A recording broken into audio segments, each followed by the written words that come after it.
Hello and welcome to the year of never-ending Dominion content. This is a little bit different than most of the other content in that what we have today is just wording changes for cards that have received errata as part of the rollout of the various second edition expansions, but aren't actually from the second edition expansions. So this is a post on the Shuffle It forum, and it goes over everything that is going to be released on the online client for wording changes outside of Hinterlands. Hinterlands will be getting its second edition preview starting on Monday, so in 2 days. And all of the errata for that will be released as part of those previews. But this stuff will be, or is getting previewed in this post now. But then or I guess it's already been up for like some number of days. I actually didn't realize that. But then it will not actually go live on the client until I think the end of the Hinterlands tweet previews, or maybe it's the beginning. I don't know, sometime around then. It looks like it says here, once it's been completely previewed, they'll get the changes. Right, so a lot of these errata have surprisingly impactful functional changes. They're not simply like minor tweaks. So I wanted to go over them and talk about the implications for the various cards.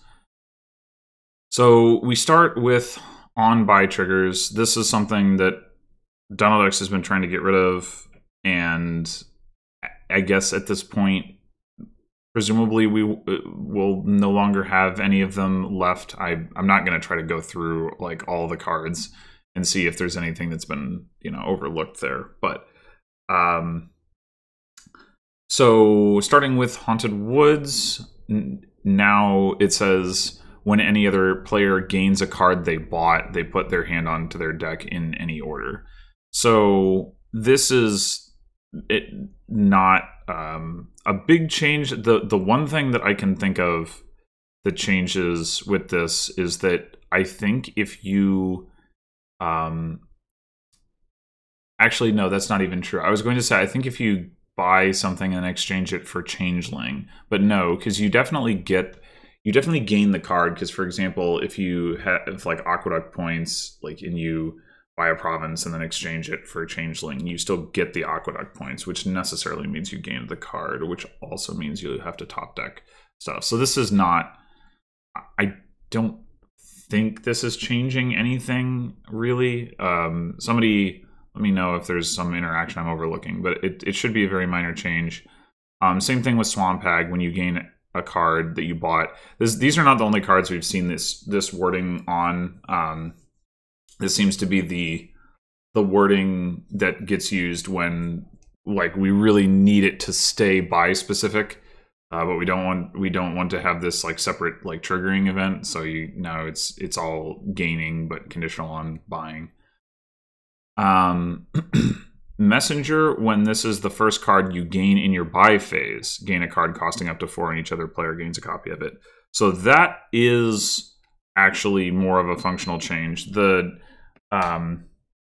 difference is, like, obviously if you use some event like summon or demand or bargain to gain a messenger, so long as that's the first thing that you're gaining, you can still use the messenger effect. And in fact, you have to. So, like, if you, for whatever reason, didn't want to messenger something, which, could come up, then you can't get around it by summoning. If you just, like, have 5 coins or something like that. Not a huge change, but definitely a real one. Port, when you gain another port that doesn't come with another. So port now works like experiment. That is a pretty substantial change. It's definitely a buff to port. You can now gain 2 ports with your workshops and whatnot. So yeah, port stronger now. I think pretty unequivocally. I don't think there's any, downside to this report. Charm. This one is pretty weird. So choose one, +1 buy, +2 coins, or the next time you gain a card this turn, you may also gain a differently named card with the same cost. So if you play a charm with like a storyteller in play, say, and then, or sorry, not with it in play. If you use like a storyteller to play charm, then, or maybe like black market or something like that. Black market would be particularly interesting because you'd have to gain if you buy a card from the black market, you now have to gain a card from the kingdom costing, equivalent amount. Or like if you play like a horse gainer, like if you've used storyteller black market, you play your charm and then you play a horse gainer, like paddock or something. Now you have to gain a 3 cost. If you, play storyteller and then charm and then play altar, now you have to gain a card, with differently named card with the same cost. I guess it says you may also. So actually you don't have to, but presumably, like, if you don't, then you lose out on your opportunity to take advantage of your charm.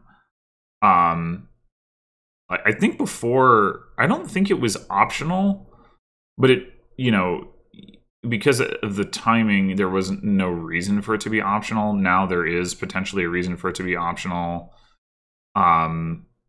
Because you could play the charm before you know what you're going to be gaining with it. And you could want to try to gain a card, and then end up gaining the wrong thing because you're playing, I don't know, you're playing like courier or something, and you hit your charm and then you're like, well, I hope I hit my altar, and then you hit your cavalry and you're like, oh, well, I didn't really want to gain a 3 cost, so I guess I'll just decline to use it. That sort of thing. But yeah, this is, I mean, most games it's not going to come up, admittedly. Like most games you don't get to play treasures before your buy phase, so it won't really matter. Although even then, in your buy phase, if you, again, like do something like summon or whatever, charm will be affected by that depending on the order in which you do your buys. But yeah, most of the time it's not going to be different, but some of the time it is going to be different, and it's kind of weird. There's a kind of running theme through some of these of where I'm surprised that the cards didn't get similar wording to cards like Haunted Woods and Swamp Hag, where you can basically preserve their functionality by just saying, gain a card that you bought or whatever. So like, why doesn't this say the next time you gain a card this turn during your buy phase or something like that? I don't know. Maybe that makes the card more interesting. It's a little surprising to me that the goal isn't more so to preserve the functionality of the card kind of as it is, but it may make charm ultimately like more fun to play with. I could believe that, but it'll definitely be different. So then we've got Forum. So Forum now just says when you gain this +1 buy, which means it can actually be a source of plus buy for cards other than itself. If you gain Forums during, your action phase or something, with, university or whatever, you can actually then use that to have multiple buys of non-forum cards in your buy phase, and that's pretty interesting. Again, that's also like a fairly substantial functional change. Again, most of the time it won't come up, but it'll come up, like with charm, it'll come up a fair amount of the time.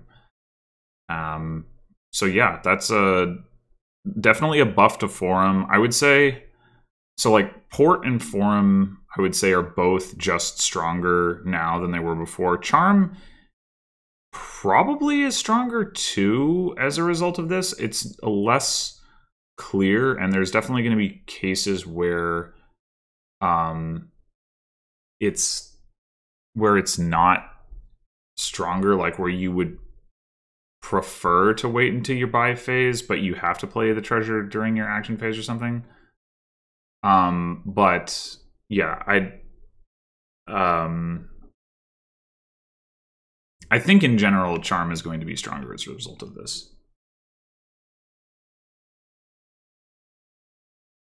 Let's see. Hovel. When you gain a victory card, you may trash this from your hand. So now you don't have to worry about whether you bought it or not.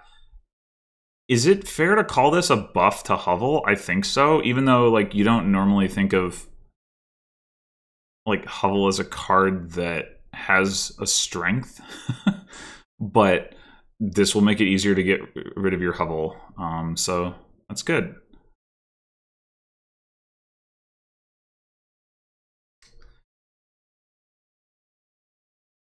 Right. So Hermit. This is a big one. So at the end of your buy phase this turn, if you didn't gain any cards in it, exchange this for a Madman. So there's both a big buff and a big nerf going on here. So the buff is that it exchanges itself for Madman, which means potentially infinite Madmen. There's it's no longer the case that gaining Madmen depletes the Hermit pile. Obviously, there were situations where you could get around that with cards like Lurker and Rogue. But now, like, you don't need any particular synergy. You can just gain Madmen to your heart's content. Hermit for Hermit, gain a Madman. Hermit for Hermit, gain a Madman. Hermit for Hermit, gain a Madman. However, you now need to gain no cards during your buy phase rather than buy no cards, which is a pretty substantial difference, because a lot of the time that, you know, you're gaining a lot of Madmen during a game, it's because there's some kind of synergy with an event where, you know, you're summoning or you're demanding or whatever. That's no longer going to be the case. It even actually has anti-synergy with cards like Livery that just, like, well, I guess Livery, never mind. Livery would only gain a horse if you were going to gain some other card anyway. So I take that back. But, yeah, the point is that it's going to be a lot harder to actually get the Madman. Maybe a lot harder is too strong, but it is going to be harder. You can still do things like buy projects and buy events that don't gain you cards. So, you know, there will still be plenty of situations where, you know, you can do something productive in your buy phase and still get the Madman, but not as many as before. Overall, I think this has to be a net buff still. Like the fact that you can just keep gaining Madmen. I mean, if you have the right gainers in your deck for your action phase, that is, wow, just wow. And this is not really a card that I feel like needed a buff. I'm not sure I entirely understand what the motivation behind this change is. I think, like, I don't know. I guess I maybe the idea is that because it's no longer a below the line effect, like that if you nah, I don't know. I don't entirely get it. There must be some reason that having it trash is like adding complexity that having it exchange is not, but I can't think of what that would be, because either way it's like required to leave play. I don't know, but that's a massive change to an already strong card that already sees a lot of play. So that will definitely be an impactful one. Okay, so now we move on to some events and a project. Basilica. When you gain a card, if you have 2 coins or more, take 2 VP from here. So this, I mentioned earlier, you know, about things that I'm surprised didn't have the, like, you know, you gain a card that you bought. I really don't understand why Basilica doesn't have that conditional on it. So you can imagine playing Terminal Silver or something like a militia, and then you like play a workshop, you get Basilica points. Like that definitely did not work before. And it's going to in general be much easier to get Basilica points and to get multiple sets of Basilica points on the same turn, because like the design of Basilica originally was that you like necessarily by buying cards you're reducing the amount of coins that you have, and so you have to have a lot of coins in order to buy a whole bunch of cards and get Basilica points every time. And in order to do that, you're going to have to be like further into the game, which means that more likely the Basilica points are already gone by then, or at least somewhat depleted. But now, I mean, you're still not going to probably do this turn 3 or anything, but you could imagine like I don't know, like cavalry can get into your deck pretty early, and that you could like pretty easily gain 4. Maybe pretty easily is probably too strong, but you could gain 4 Basilica points off of cavalry within the first couple of shuffles. I'm not a fan of this. I think it changes the design too much. It makes it easier to get Basilica points. I guess you could call it a buff in a way. Again, like evaluating the strength of landmarks is a weird thing to do, but I would say it makes Basilica more relevant, because one of the other things about Basilica is that there's like the original design, there's a trade-off between I have this money and I could buy a more expensive card, or I could buy a less expensive card in order to get the points, and that's the trade-off that you're making at least some of the time. Sometimes you want the cheaper card regardless. Sometimes you have more money than you can spend regardless. But a fair amount of the time you have that trade-off. But now there's going to be a number of situations where there's really no trade-off at all, because you're just gaining the Basilica points in your action phase and you can't spend the coins anyway. And you'll fully spend the coins on your first buy. You'll have however many coins you have, you'll just like not even be worried about the Basilica points when it actually comes to spending them. So I don't really like this change. I think this would be better with when you gain a card that you bought, because I think this just changes, at least it takes the card in a direction that I don't think is like preserves the original intent, and I think that the original intent is like a better place for it to be than where it is now. Defiled Shrine. When you gain an action, move, blah, blah, blah. Oh, wait, no, I guess it's the second sentence is relevant. I was about to read the below the line thing, but that's the setup. When you gain a curse in your buy phase, take the VP from this. That's the part that's changing. Right. So when you gain a curse in your buy phase, you don't have to buy the curse. I'm not sure how big of a change that really is. How many ways are there to gain a curse in your buy phase without buying it? Ritual is one. So that's kind of a funny interaction where you can ritual a card, trash it for VP, gain the curse, and then you also gain the Defiled Shrine points when you do that. Other than that, most of the time that you're gaining a curse in your buy phase, it is going to be because you bought it. Because like most of the like events that gain cards, like there wouldn't be much reason to spend money to use them to gain a curse when you could just buy the curse. So yeah, I think this is not as big of a change, and I actually I like the ritual thing. I think that's neat. So I mean it makes Again, strength of landmarks is weird. I would say it makes Defiled Shrine slightly stronger, slightly more appealing, but it's pretty marginal.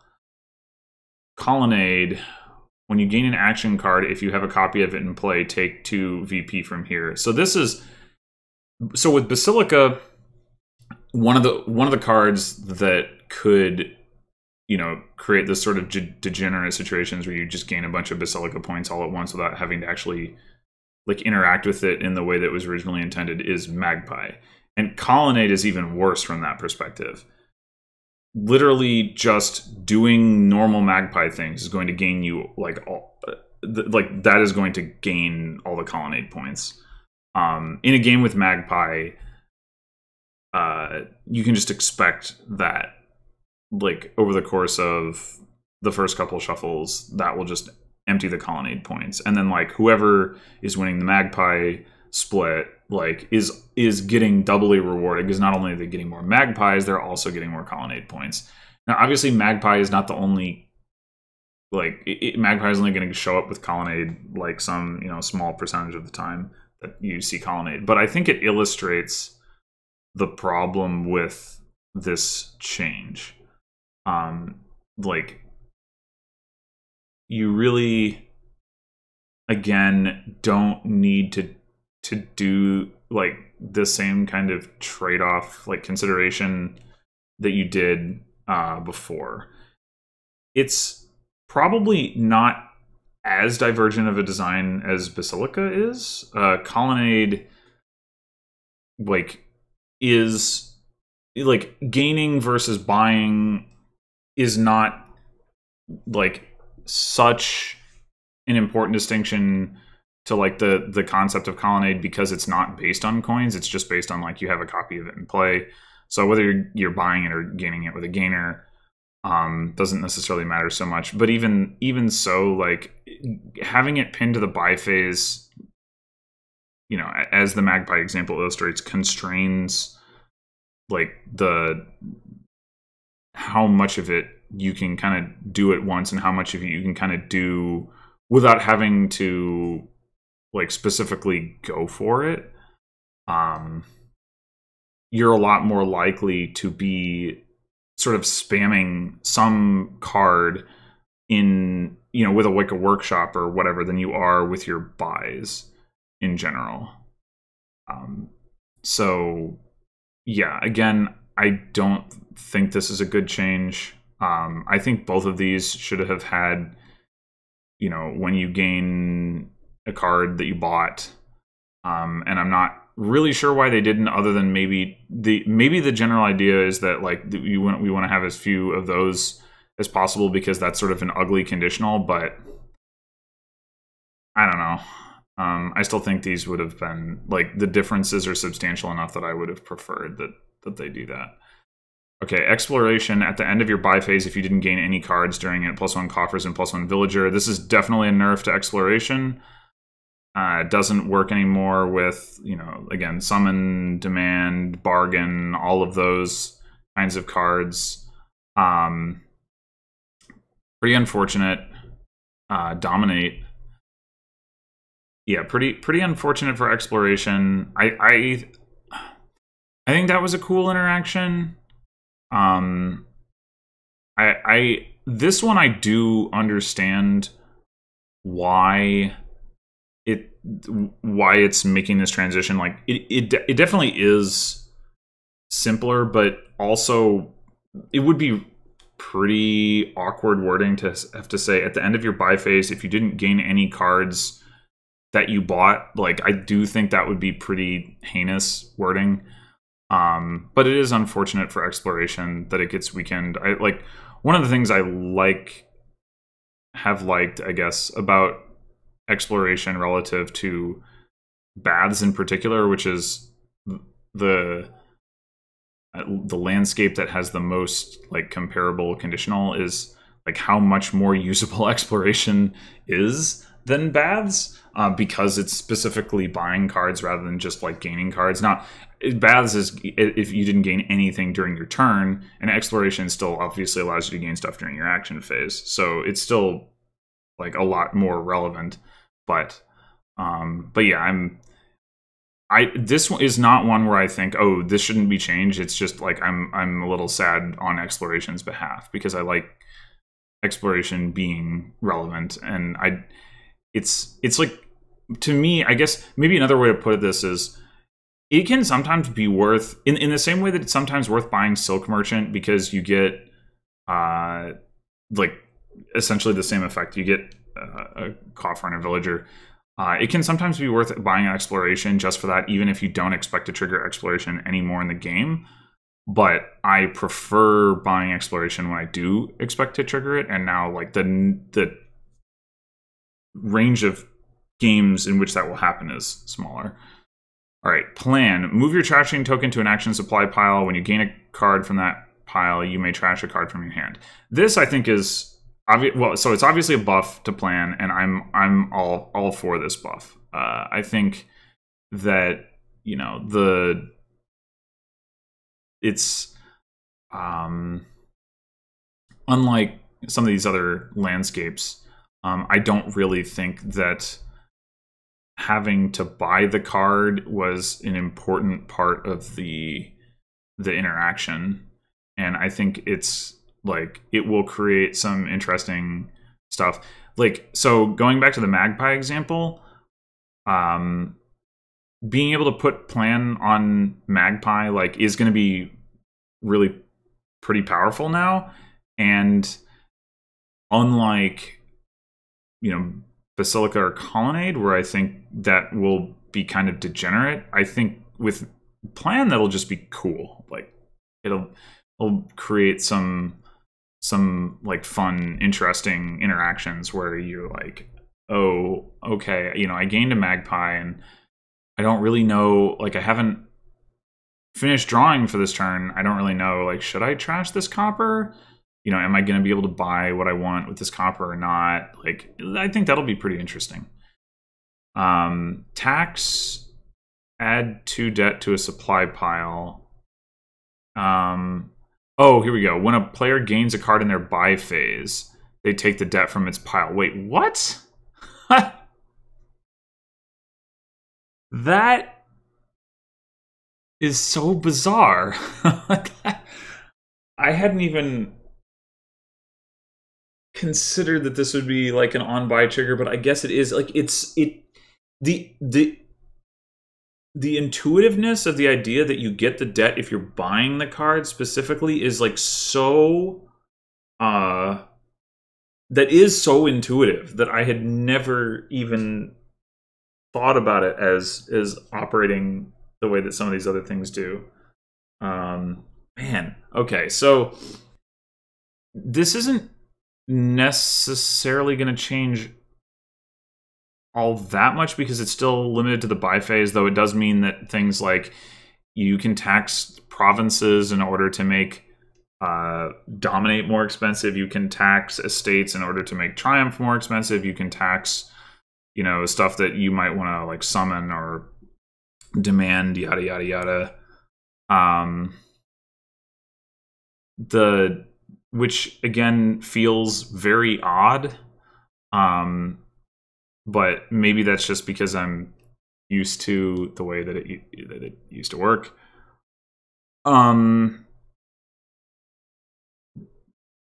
Yeah, I mean, I definitely like, or again have liked, I guess, the fact that you can get around tax with things like gainers. I've always thought that was good, not just because it's like interesting from an interaction standpoint, but because it helps avoid the situation where the game kind of locks up, which is rare. Like that shouldn't really happen with tax very much, but it can happen if the players are sufficiently unwilling to take the debt. And I think it's, you know, I think it's good for the kind of the flow of a game of Dominion with tax in it that there are ways to get around that. So now there will be fewer ways to get around it. Not not that many fewer ways, really. Because I think most of the time that you're trying to get around tax, you're doing it in your action phase. But yeah, I think I would have put the gain the card that they bought like wording on this one, even though like with exploration, you're going to be saying, well, actually, you wouldn't need to say during your buy phase, would you? You could just say when a player gains a card that they bought without specifying that it's during the buy phase.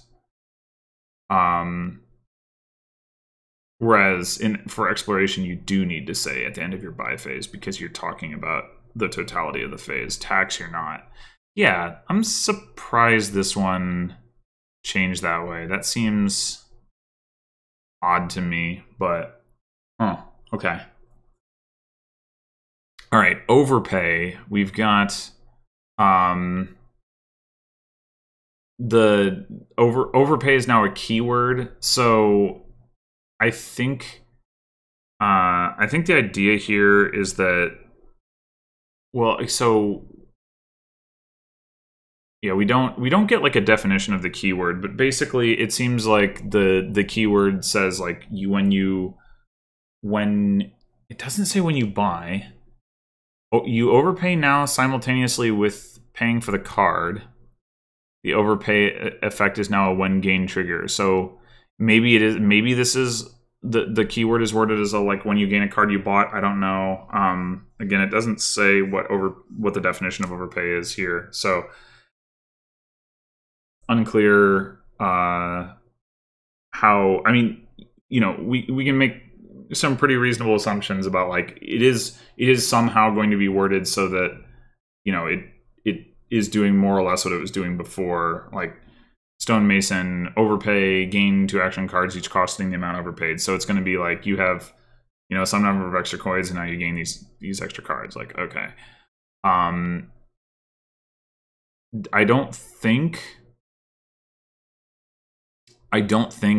any of these are really functionally different except for Herald, which is called out in the post. Herald can now top deck itself.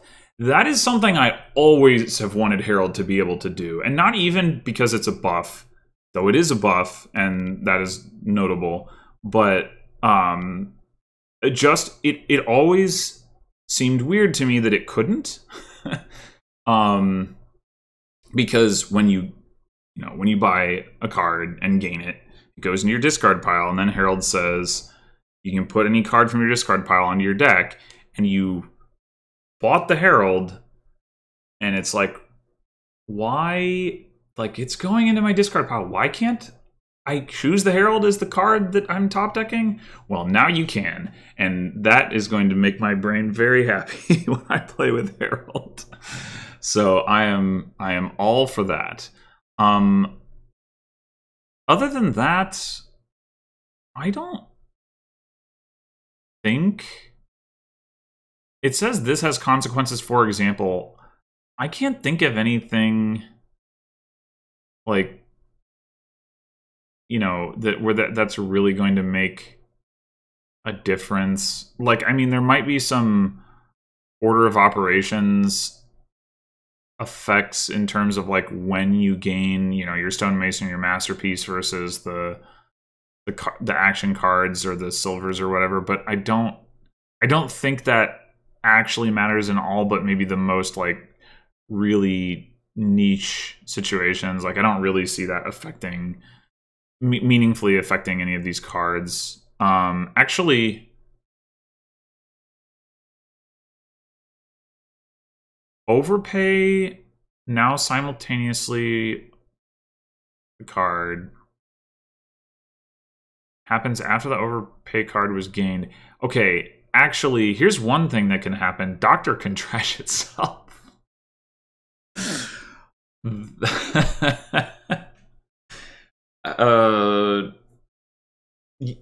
If you overpay enough that you get into your discard pile, that is to say, you trigger a shuffle.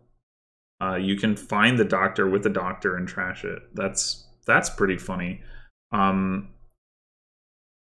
and even it's even like if you're doing a big doctor overpay, it's very like plausible that you would actually want to do that. Like say that you have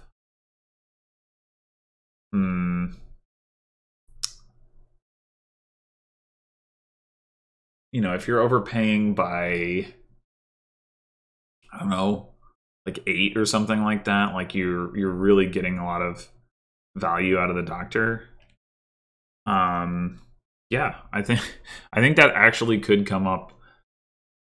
That's just funny to me.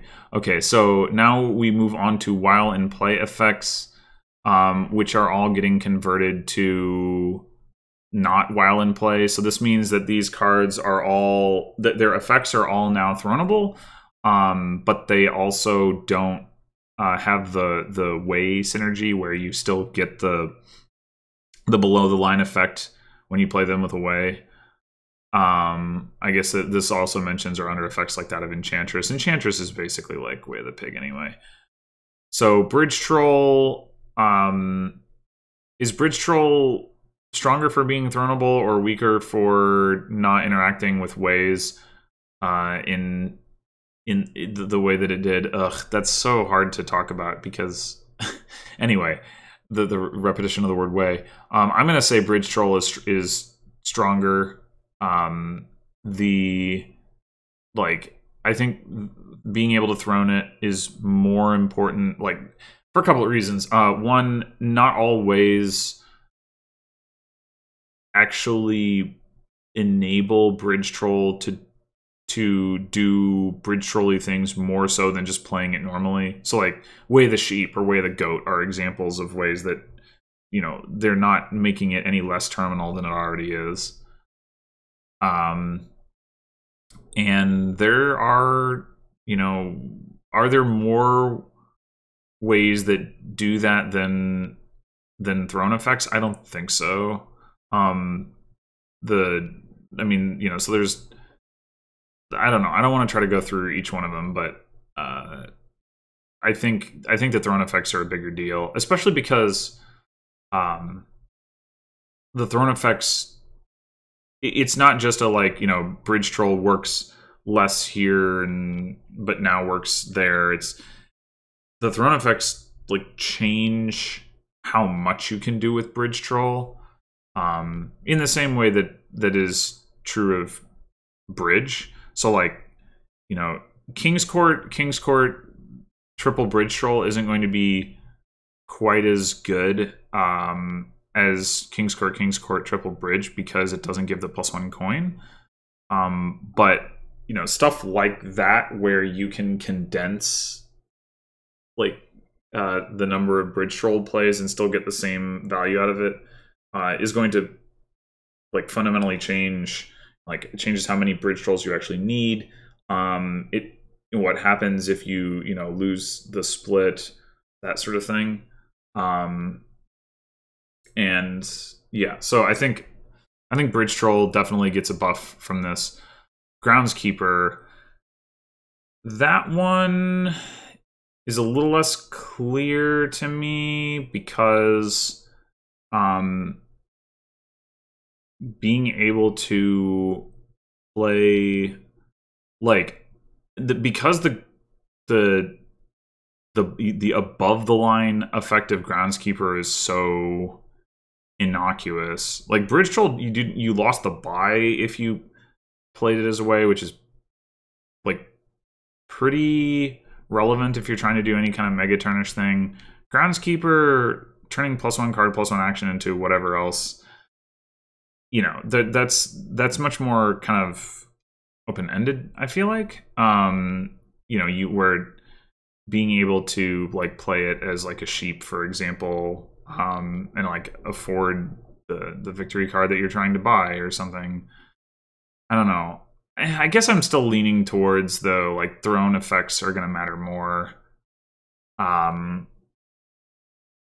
mean, the throning a Groundskeeper doesn't have, it certainly ramps up the number of points you're getting, but it doesn't have the same kind of compounding, because with like Bridge Troll, as with Bridge, once you hit a certain point where you've discounted everything, you know, to very cheap or to zero, you can get, you know, you can get all the cards you want to end the game.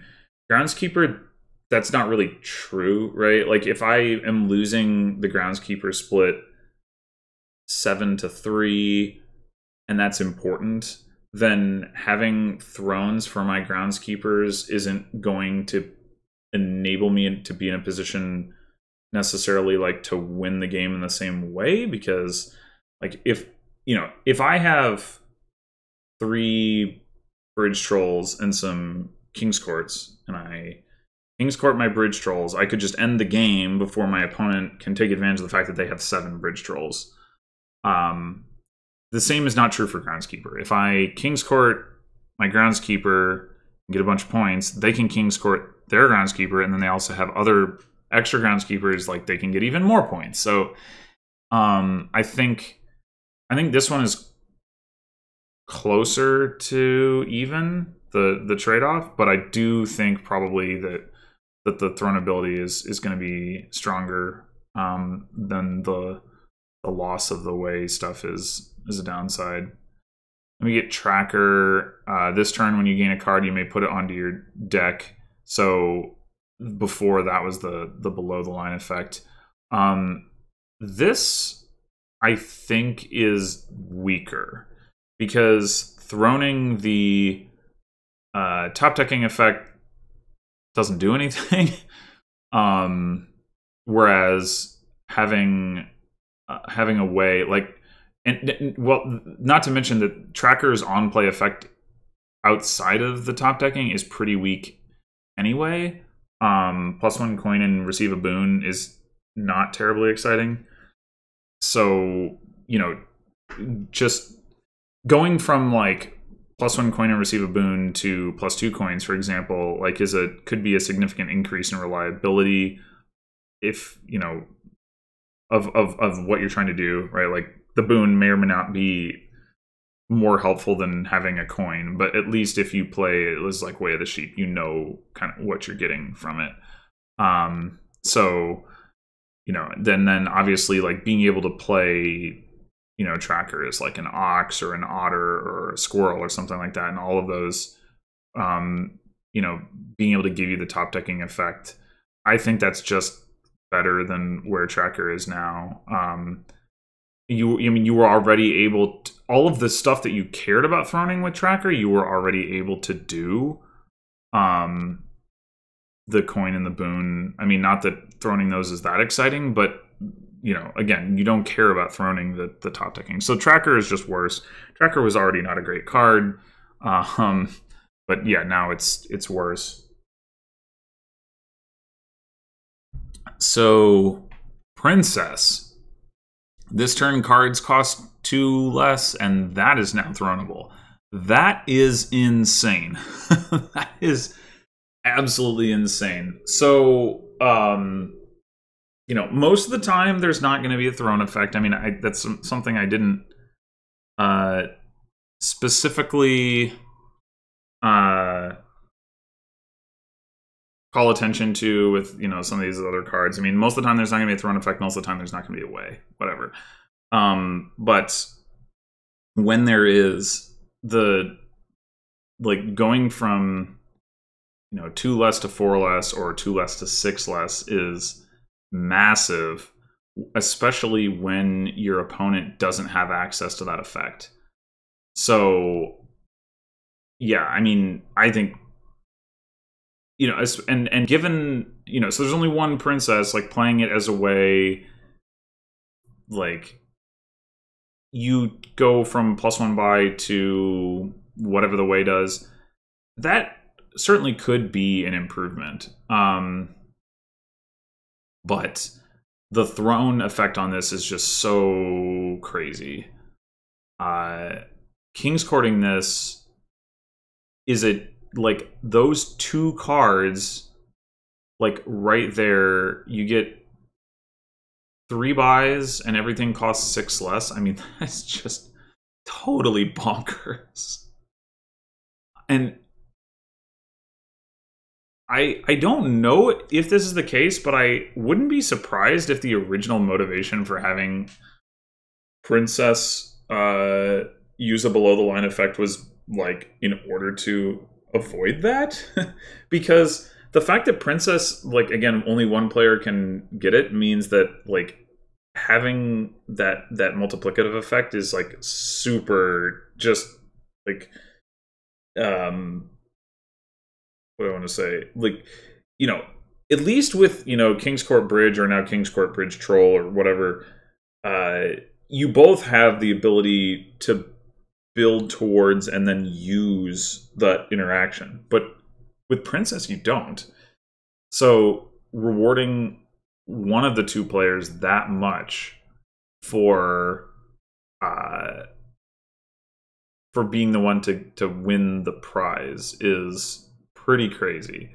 I mean, I know that part of the reasoning in general for the below the line stuff is just that Donald X at one point thought that that was like easier to understand or whatever, like a more, you know, clearer, created less confusion, what created fewer problems, whatever, and then he changed his mind about it. But I do wonder specifically in the case of a card like Princess whether that like there was also a motivation to avoid vulnerability. I don't know. That's just speculation on my part.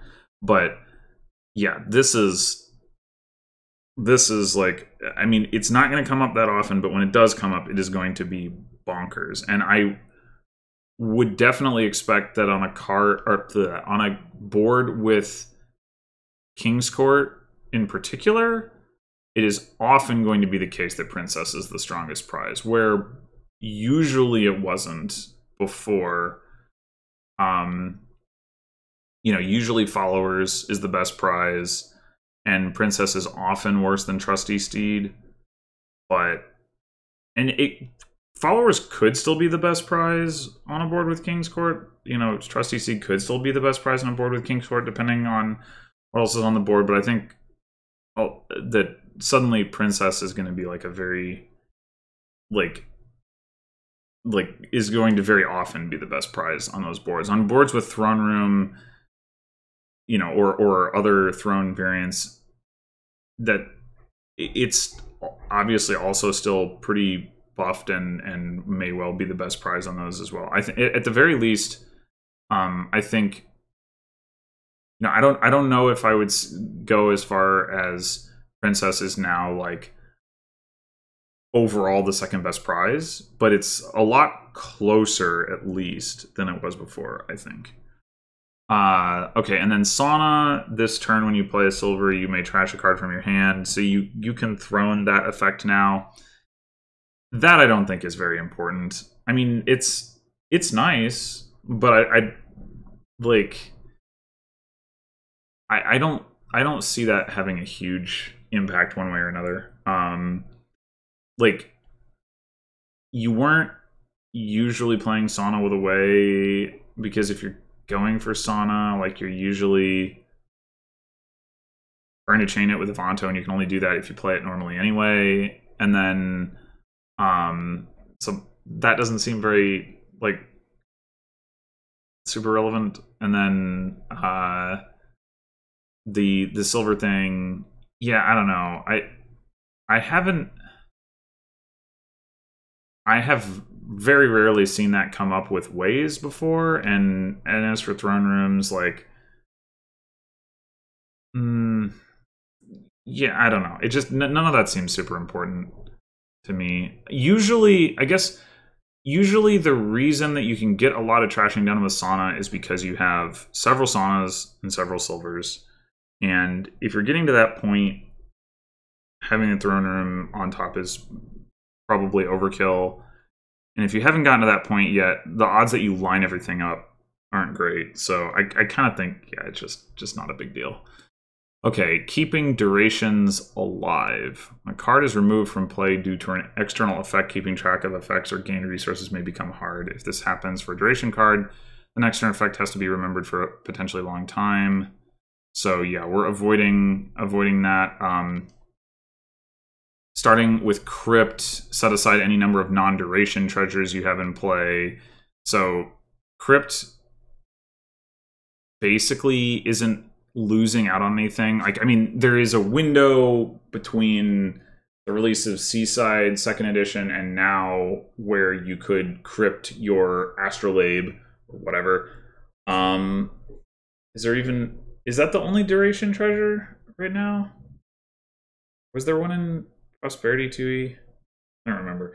Regardless, but like basically you're not losing out on anything because like there was barely any time for it to be able to do that. There aren't very many duration treasures, obviously. I don't think this really affects the evaluation of Crypt much at all. Counterfeit, you may play a non-duration treasure from your hand twice, trash it. Yeah, this again, not a big deal. Didn't spend very long being able to double play Astrolabe, so whatever. Not very many non-duration treasures, so whatever. And like the treasures that you most want to counterfeit are either coppers or like more high value treasures, probably anyway. Bonfire, trash up to 2 coppers you have in play. Okay, so this is a big functional change. It doesn't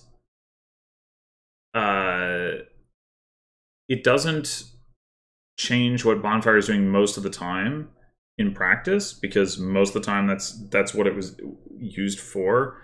But it's certainly a big difference from what it theoretically could do before. And there are some some interesting interactions that were available that you can no longer do. And probably for the better. I mean, so an example of this would be like you buy and play a hireling, and then there's Wolf Den, so you bonfire the hireling, you still get the card. That's pretty confusing, and it's understandable that you shouldn't actually be able to do that. So that's, in fact, I'm pretty sure that's the kind of thing that Donald X is trying to avoid. Like, same thing with like Champion, say. Maybe even a better example, because with Hireling you might just get another one, but with Champion you're probably not going to get another one. Maybe at the very end of the game, but you have a hero.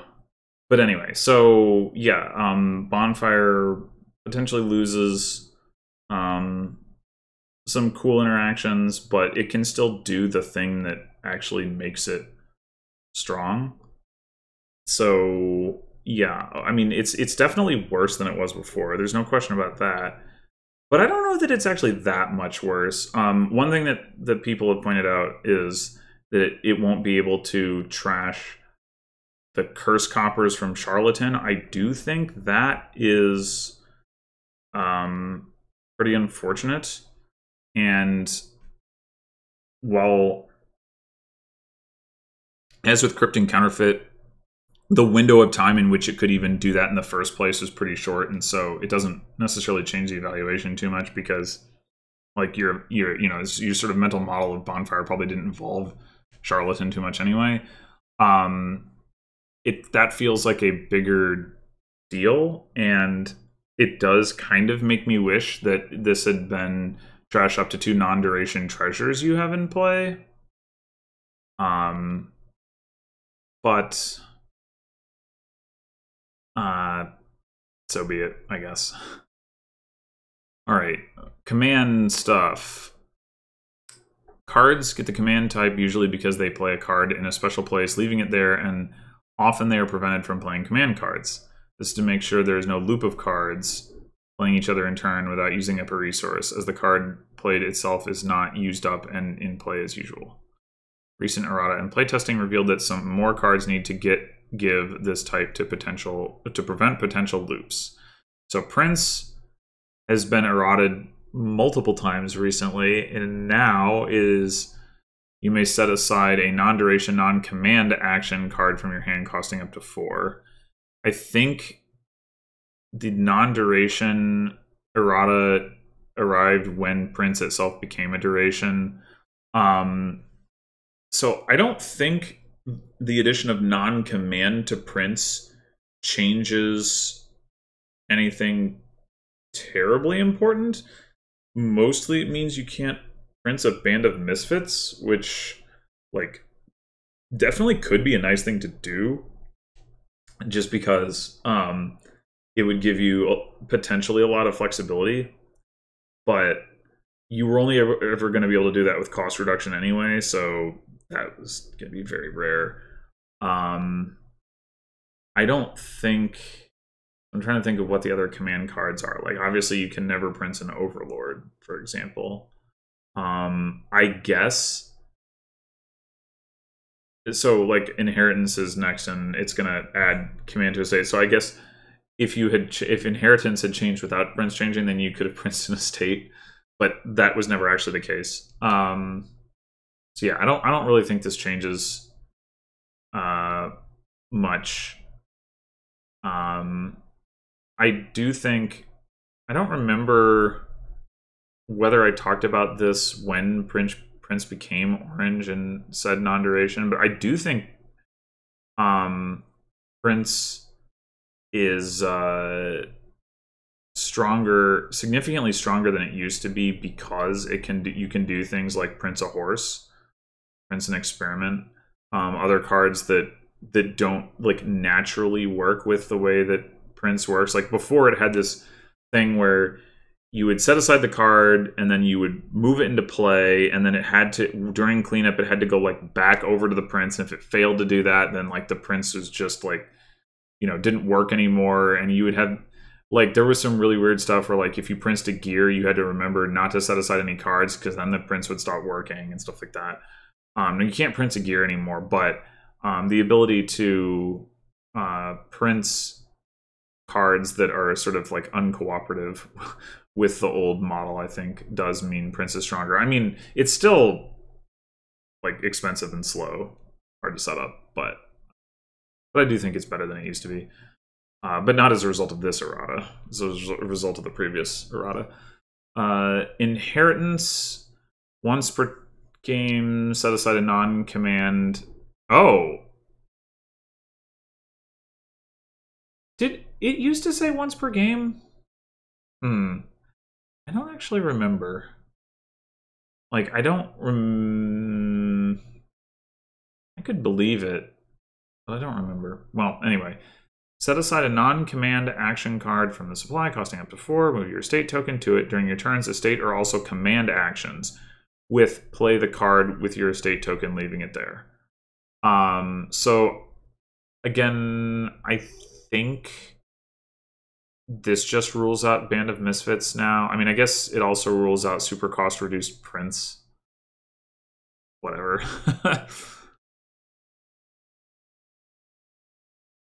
Inheriting Prince would have been, like, just asking for trouble.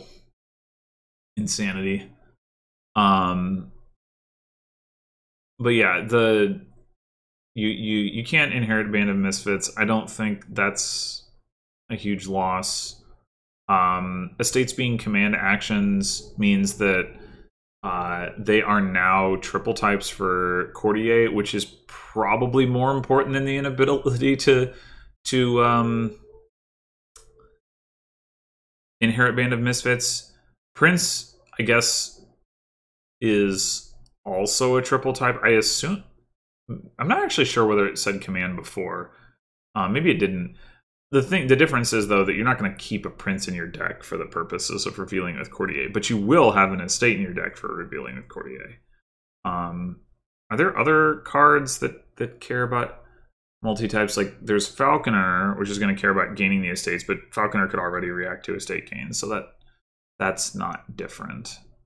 Yeah, nothing is coming to mind, but in any case, yeah, I legitimately think that the Courtier interaction is more important than, or Courtier, whatever, is more important than the Band of Misfits, and I guess Prince being ruled out. And then we have a few miscellaneous errata. So Storyteller now says play 3 treasures, then +1 card, and then pay all of your coins, instead of +1 coin and then pay all of your coins. I don't understand why this needed to change. It doesn't seem... I don't know. It doesn't seem any more or less confusing to me than it was before, really.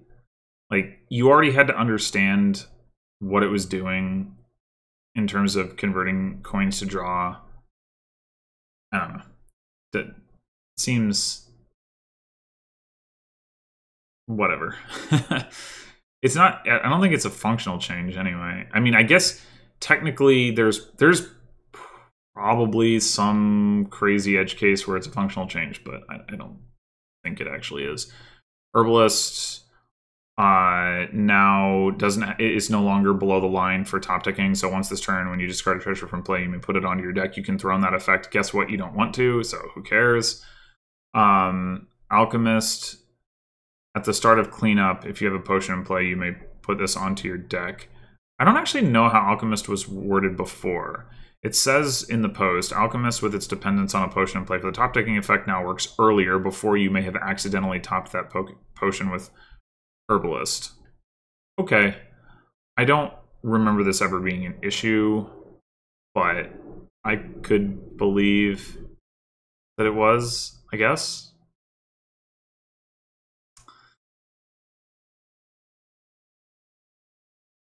And now we got some landscapes. Donate. Right before drawing your next hand, put your deck and discard pile into your hand. Trash any number of cards from it, then reshuffle your hand into your deck. So this is... it says as much down here. Donate does its effect now, just before you draw your hand for the next turn, no longer overriding outposts, reduced hand size. I'm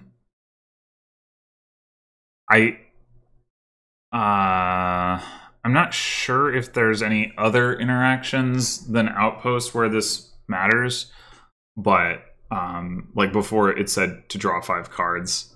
So this seems like a clear improvement to me. Like, I mean, I can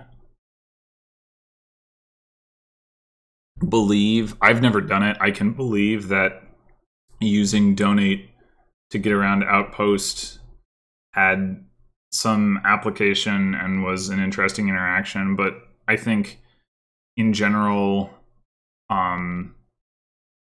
having Donate say draw 5 cards was a failure of modularity or something. Like, Donate shouldn't be responsible for keeping track of the fact that your next hand should have 5 cards in it or not. It should just be responsible for what it cares about, which is putting all your, like, grabbing all of your cards and deciding how many of them you actually want to keep in your deck, and now it does that. So, good. Mountain Pass, when you're the first player to gain a province, each player bids once, up to 40 debt, ending with you. High bidder gets 8 VP and takes the debt they bid. So, Mountain Pass now happens immediately, including if you manage to gain a province during your action phase rather than your buy phase. So that's a pretty big change. It means that if you buy a province in your buy phase, and then that's the first thing you buy, and then you end up taking the debt, you have to pay off that debt before you can buy anything else, so you might want to watch out for that.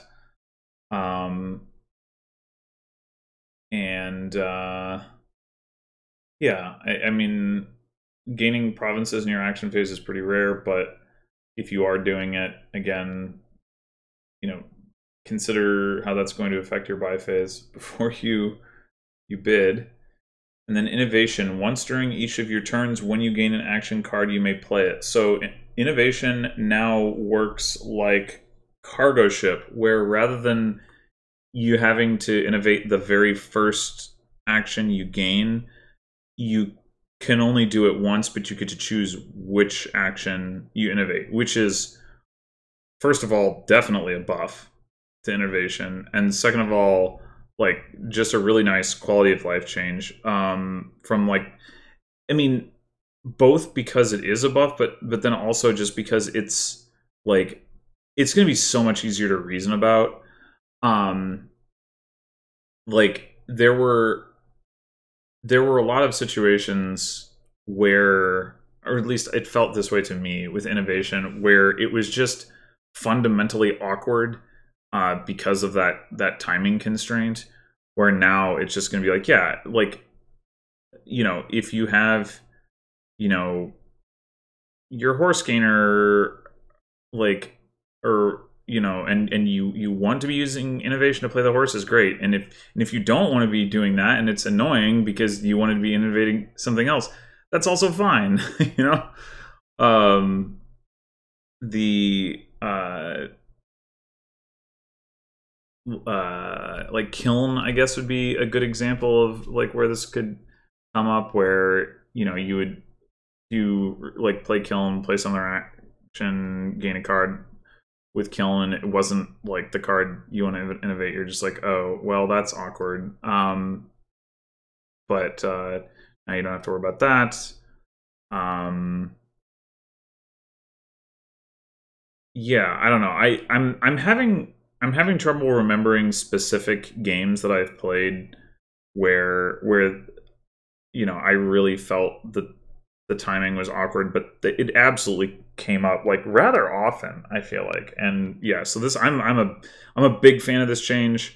Um, Innovation being stronger, I think, is fine. It's um, innovation is a strong event, but not, I think, as strong as, or what, maybe I should say was a strong event, but was not maybe as strong as people initially thought. And I think the timing was actually a big part of that. So yeah, just big fan of that one. And then there are also apparently some non-functional changes. So I wanted to give some overall thoughts about this. The one thing I wanted to mention is the fact that Herbalist and Alchemist are getting errata at all, to me, is surprising. Especially because they're well, I guess Herbalist,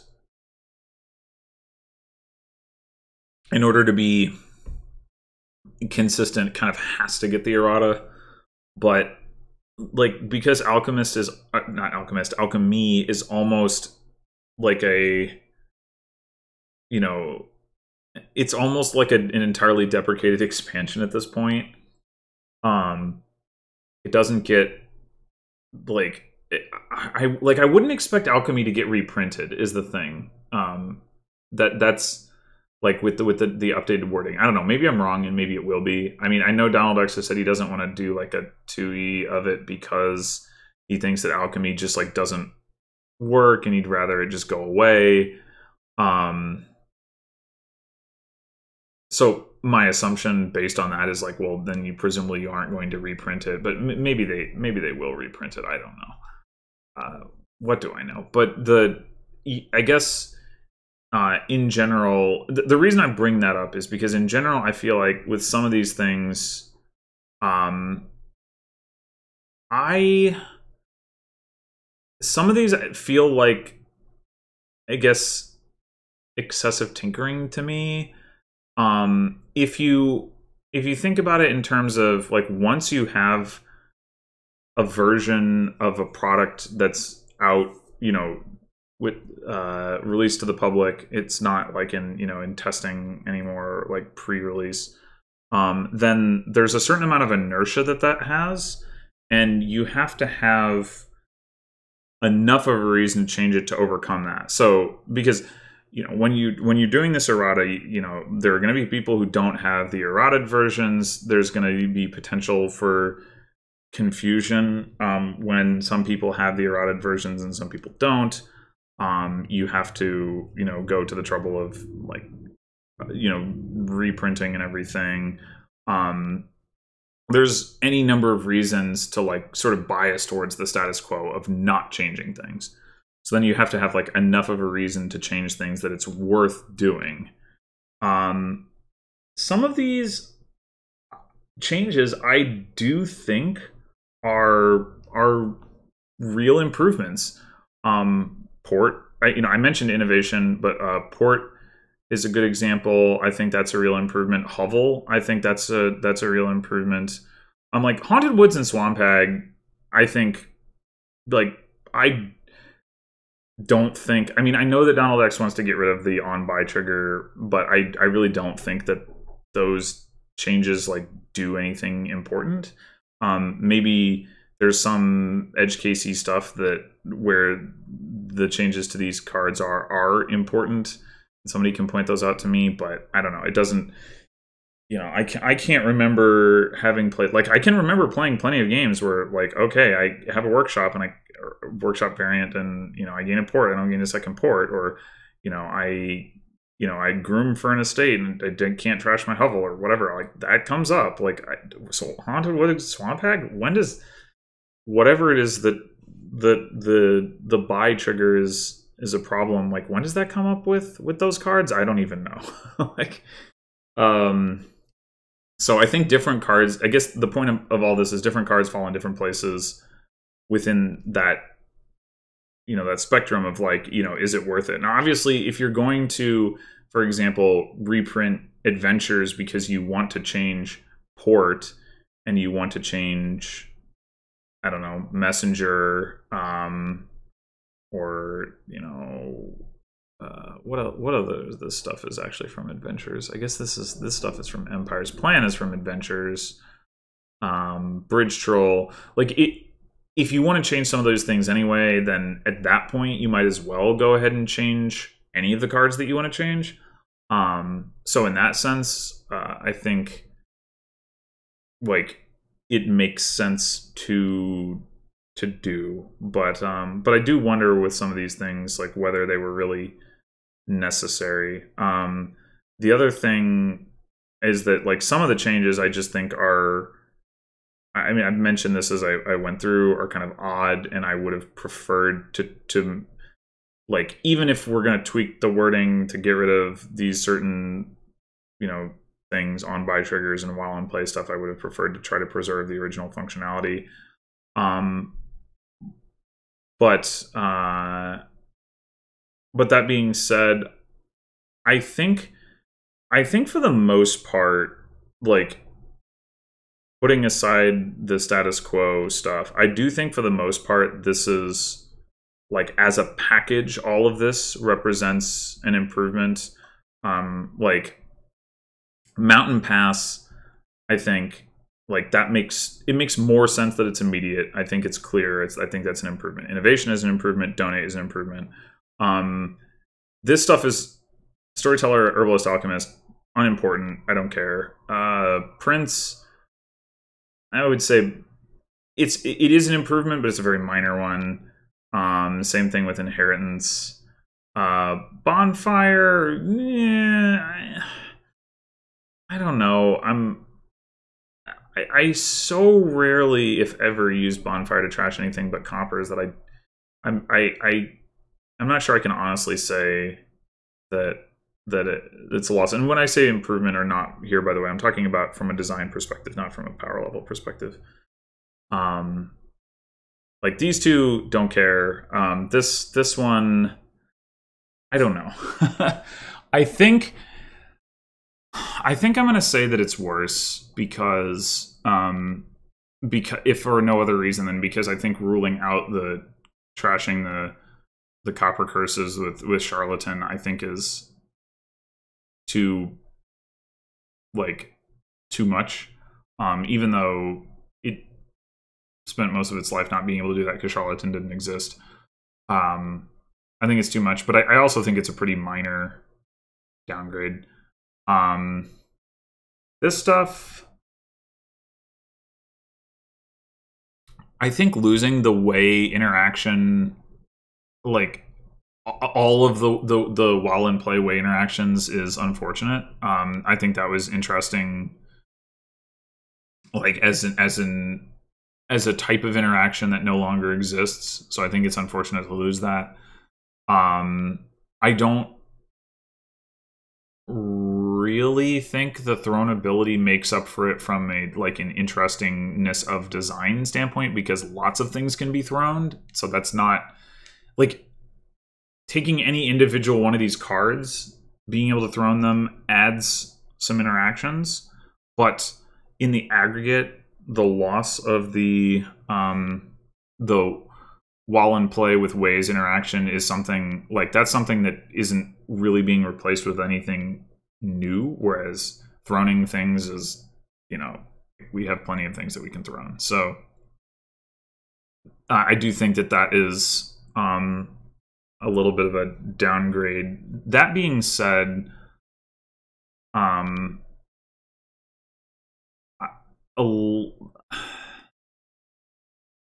I don't know that most of these cards I would have actually cared too much about that. Like Sauna, definitely not. Tracker, definitely not. Princess, not really. Groundskeeper and Bridge Troll are the two where it's like, yeah, that there's a loss there. These guys love the Herald change. I think that's a big improvement. I think it makes way more sense. Like you grab the card, you put it in your discard pile, and you're like, hey, look, it's in my discard pile. I can top deck it. I love it. I love it. The Doctor change is just funny. I don't know if I can really go as far as it's like an actual like design improvement, but it amuses me, so maybe I can say that. Okay, these I mostly think are worse. Plan is the one where I'm like, yeah, I like this one. Defiled Shrine, I think that one is probably good. These other four though, I think, and especially Basilica and Colonnade, no, I do not like these two. I think these two, Basilica and Colonnade, I think are the worst changes. Pretty definitively the worst changes. I think these are both have a much worse design than they did before. I think it could have been avoided by saying when you gain a card that you bought. The other changes that I would characterize as negative are like relatively minor negatives. These are major negatives. So these are the two that I really give a big thumbs down to. The rest of them that I would consider negative are not so bad. And then these, I would say these are mostly positive. Forum is good, Hovel is good, Port's good, Messenger fine. These two are just sort of inconsequential. Charm is the one that I'm the most like, I don't really know how I feel about that one. I'm gonna need to play with it and see how different it actually feels. But I without having done that, I'm inclined to say that it'll be a more interesting card. And then Hermit, I don't know, man. Hermit, that's so crazy. I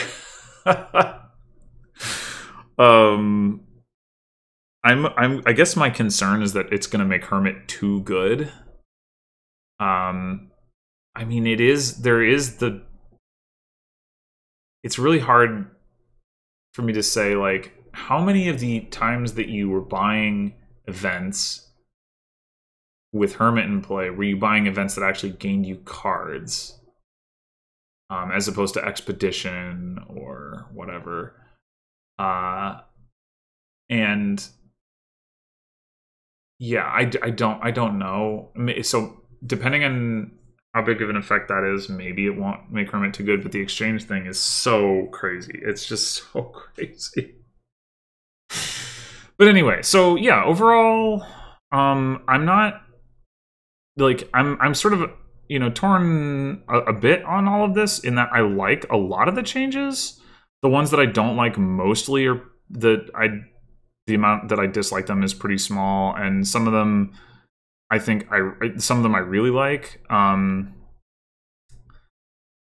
But you know, you have the Basilica and Colonnade thing, which I really dislike, and then there's just sort of the broader question of like, was it worth like going back and making all of these changes to sets that weren't otherwise or don't appear to otherwise be getting second editions, I guess is the way that I'll put it.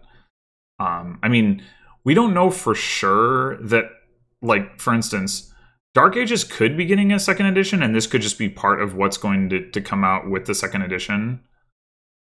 We don't know that that's not the case, but it sure seems like that's probably not the case based on how this is all played out, right? We got, you know, we got Errata for Seaside with the Seaside 2e. We got Errata for Prosperity with the Prosperity 2e. We're going to get Errata for Hinterlands with the Hinterlands 2e.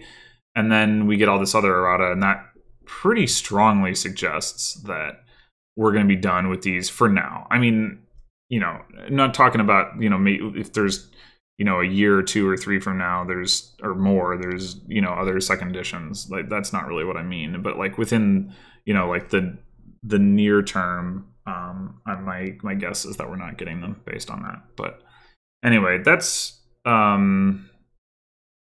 yeah. So I guess my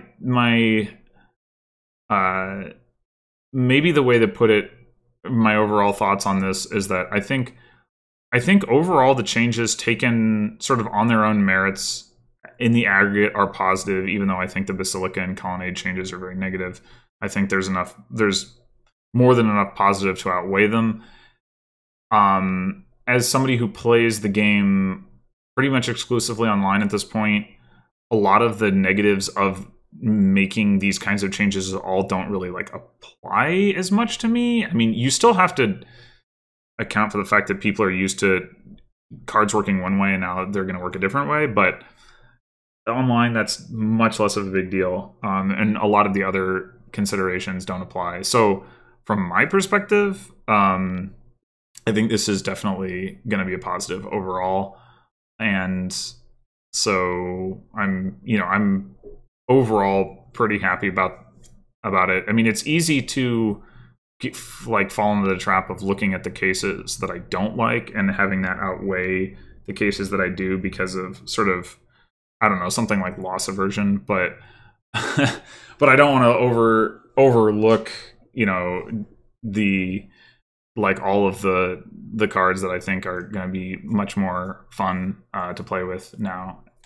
So yeah, so that's I think where I am on this, is that I think it's, you know, from my perspective, from the perspective of playing online, I think this is going to be overall a good set of changes. I think it's less clear to me that people who are playing with physical sets are going to benefit just because like of the potential for confusion, but maybe they just won't ever know about it. My assumption is that Hinterlands 2e is going to be the last of the ones in the near term, because of the fact that we're seeing, you know, we see Dark Ages here, we see guilds. Do we see Cornucopia? I mean, it's hard to imagine Cornucopia by itself. Oh yeah, okay, so we got Princess from Cornucopia.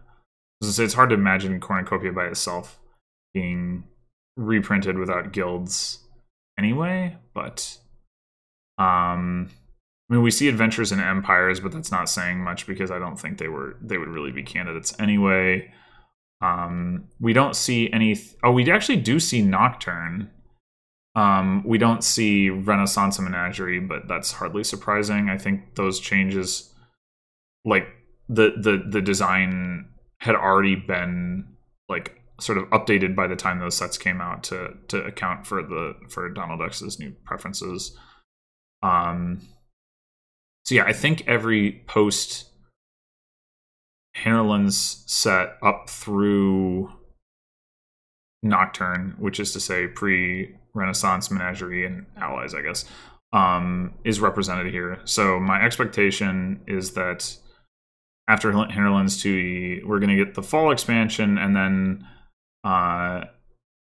that will probably conclude the crazy Year of Dominion. Although, who knows, like, I guess the trying to say the promos, I mean, those, you know, those could come out. A promo, I suppose, could come out at any time. And you know, there's that's not like a set. But I'm not that I'm predicting anything. If anything, I would predict against it just because there's already been so much stuff. Like, why would there need to be a promo as well? But my best guess at this point, as somebody who has no inside information whatsoever, is that Hinterlands, we'll get Hinterlands 2E and we'll get the fall expansion, and then that is going to be it, which for this year, which is still just an absolutely insane amount of Dominion content. 2 expansions, 3 second editions, a bunch of like functional errata changes. Like it's just been absolutely nuts. So yeah, speaking of Hinterlands 2E, as I said earlier, previews for that are going to start on Monday. I'll be doing more videos for that. Monday, Tuesday, Wednesday, as well as talking about the Hinterlands errata along these lines when that comes out. I'm actually, now that I'm thinking about it, I'm kind of tempted to try to predict what that will be, but then again, I would end up making some predictions for cards that probably still won't continue to exist. So probably no point. Just wait for it. So with all that having been said, thanks for watching. If you watch this entire thing, that's probably impressive because I know that I rambled a lot in this video.